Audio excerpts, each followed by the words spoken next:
When working together, pawns are the soul of chess. Pawns have a few strange rules, so make sure to pay attention. Pawns can only move straight forward, and they can only move one square at a time. However, if it is their first move of the game, they can choose to move 2 squares forward if there is nobody blocking them, as pawns cannot jump over other pieces. Remember, the pawn can choose to advance 1 or 2 squares only on the first move. On all other moves, the pawn advances 1 square. Pawns are also the only piece in chess that cannot move backwards. One other thing that makes them strange is that while they can only move straight forward, pawns can only capture diagonally, and they can only capture 1 square away diagonally even if it is their first turn. We will explain capturing in one of the next lessons. Let's see some pawn moves. In this position, since this pawn has yet to move in the game, white decides to move it 2 squares forward. Black, on the other hand, only advances this pawn 1 square. Remember, even though you can move your pawn 2 squares on its first move, you're not forced to do so. White now advances the pawn forward, and now both pawns are blocked and cannot move. In this position, how many white pawns can move? If you said 1, you're correct. Notice that this pawn is blocked by the black pawn directly in front of it. Remember, pawns cannot move backwards. White now has the option to move this pawn up 1 square. Notice this pawn cannot move 2 squares forward because the black pawn blocks it. Now it's your turn to practice using the pawns. King might be the most important piece in chess, but the queen is by far the most powerful. Like the king, the queen can move in any direction, forward, backward, to the sides, as well as diagonally. Unlike the king, the queen can move as far as she wants in any direction. The one thing the queen can't do is jump over other pieces. Let's look at some queen moves. In this position, the queen could go all the way up the diagonal. She could slide all the way across the board. She could now move all the way down here. Or she could make some shorter moves, like here, here, and here's another queen move. Earlier, we mentioned that the queen cannot jump over other pieces. In this position, let's say the queen wants to get to this square.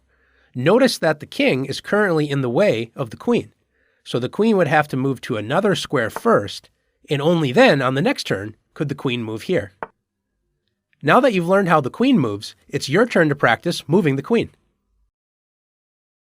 After the queen, the rook is the second most powerful piece. It can move up, down, and to the sides as far as it wants, but the rook can only move in straight lines. Like the other pieces we've looked at so far, the rook also can't jump over any other piece. Let's take a look at some rook moves. In this position, the rook could move straight up, it could slide to the corner, it could move all the way down the board, now it could swing to the other side, or it could make some shorter moves, like here and here. Now that you've learned how the rook moves, it's your turn to practice moving the rook. As it can move as far as it wants, but only on diagonals. The bishop, just like the other pieces that we've met so far, cannot jump over other pieces. This means that the bishop has to stay on the same colored square it starts the game on for the entire game. In chess, you get 2 bishops. This bishop is called the light-squared bishop because it can only travel on the light squares. Meet the other bishop that you have in the game, the dark-squared bishop. It moves exactly like the light-squared bishop, but only on the dark-squared diagonals. Now that you've met both bishops, let's take a look at how they move. With just one move, the dark-squared bishop can enter the longest dark-squared diagonal on the board. Let's do the same with the light-squared bishop. Now, notice no matter how many bishop moves we make, the bishops never cross paths. They never block each other. And the reason why is because they're on opposite colored squares, so they never interfere with each other. They make a good team. Now that you've learned how the bishops move, it's your turn to practice moving the bishops. It's perhaps the most fun piece in chess.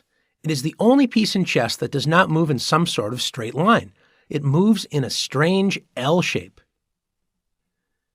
The other interesting thing about the knight is it's the only piece in chess that can jump over other pieces, like this.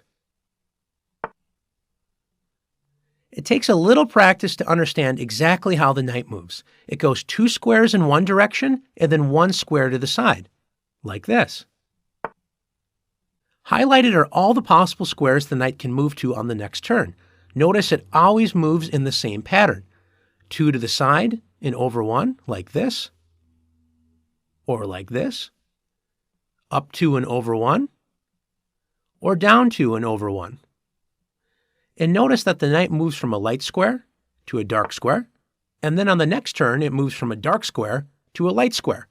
The knight always switches colors with each turn it makes. Now that you've learned how the knight moves, it's your turn to practice moving this fun and tricky piece. Even though the king is the most important piece in chess, it isn't the most powerful. The king can only move one square at a time in any direction. Here are the squares where the white king can currently move. Here's one move.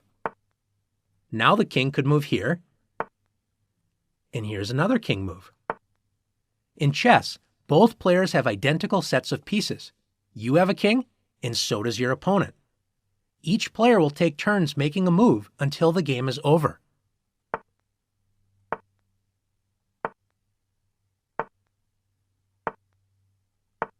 Now that you've learned how the king moves, it's your turn to practice moving the king.